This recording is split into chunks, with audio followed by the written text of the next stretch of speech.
మద్యం కేసులో విస్తుపోయే నిజాలు బయటపడుతున్నాయి. విజయవాడలో కూడా నకిలీ మద్యం సరఫరా చేస్తున్న గుట్టు రట్టయింది. అన్నమయ్య జిల్లా తంబలపల్లిలో తయారు చేస్తున్న కల్తీ మద్యాన్ని అక్కడ నుండి విజయవాడకు సరఫరా చేసేవారు. ఎవరికి అనుమానం రాకుండా నకిలీ మద్యం క్యాన్ను కాటర్ బాక్స్ లో పెట్టి తరలించేవారు. అయితే ఇబ్రహీంపట్నంలో డంపును గుర్తించిన ఎక్సైజ్ అధికారులు నకిలీ మద్యం కేసులో కీలక నిందితుడు జనార్దన్ కు చెందిన గోడౌన్ గా గుర్తించారు. ఈ ఘటనలో 87 నకిలీ మద్యం క్యాన్లను ఎక్సైజ్ అధికారులు సీజ్ చేశారు. రెగ్యులర్ గా ఇబ్రహీంపట్నంలోనే 180 మిల్లీలీటర్ల బాటిళ్లలోకి నకిలీ మద్యాన్ని మార్చుతున్న కేటుగాళ్లు ఆ బాటిళ్లకు రంగురంగుల లేబుళ్లు స్టిక్కరింగ్ చేసి మార్కెట్లోకి సరఫరా చేస్తున్నారు. దీనికి ప్రధాన సూత్రధారి జనార్దన్ అని తెలుస్తోంది. ఇక ఇదే అంశంపై పూర్తి సమాచారం మా బ్యూరో చీఫ్ నాగకిషోర్ అందిస్తారు. చెప్పండి నాగకిషోర్. Thank you. మందు తాగుతున్నటువంటి మద్యం ప్రియులకు షాక్ అనే చెప్పుకోవచ్చు. ఎందుకంటే కల్తీ మద్యం అనేది ఎక్కడా కూడా ఉండకూడదని చెప్పి ముఖ్యమంత్రి చంద్రబాబు నాయుడు పదే పదే చెప్తున్నప్పటికీ కూడా ఈ కల్తీ మద్యం ముఠా అనేది రెచ్చిపోతుందని కూడా చెప్పుకోవచ్చు.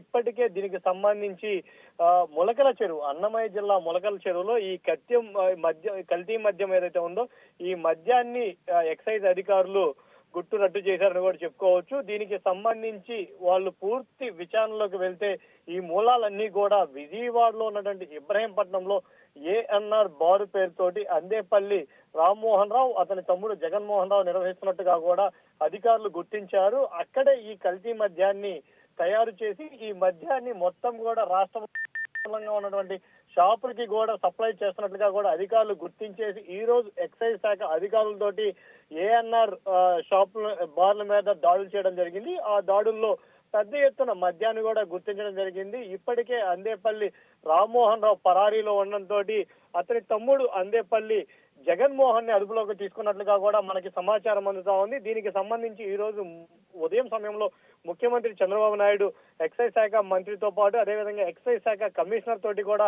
సమావేశం అవడం జరిగింది.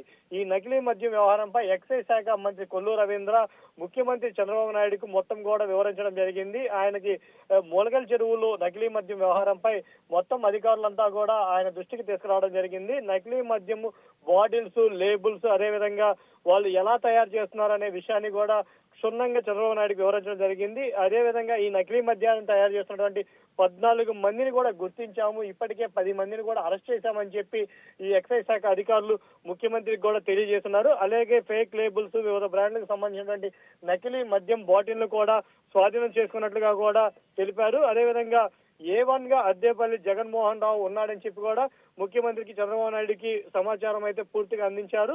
ఇక్కడ తయారయ్యే మద్యాన్ని పెద్ద తిప్ప సముద్రంలోని ఆంధ్ర వైన్స్ కు, ములకల చెరువులోని రాక్ స్టార్ వైన్స్ కి విక్రయించినట్లుగా కూడా వాళ్ళు మొత్తం సమాచారాన్ని ముఖ్యమంత్రికి అయితే తెలియజేశారు.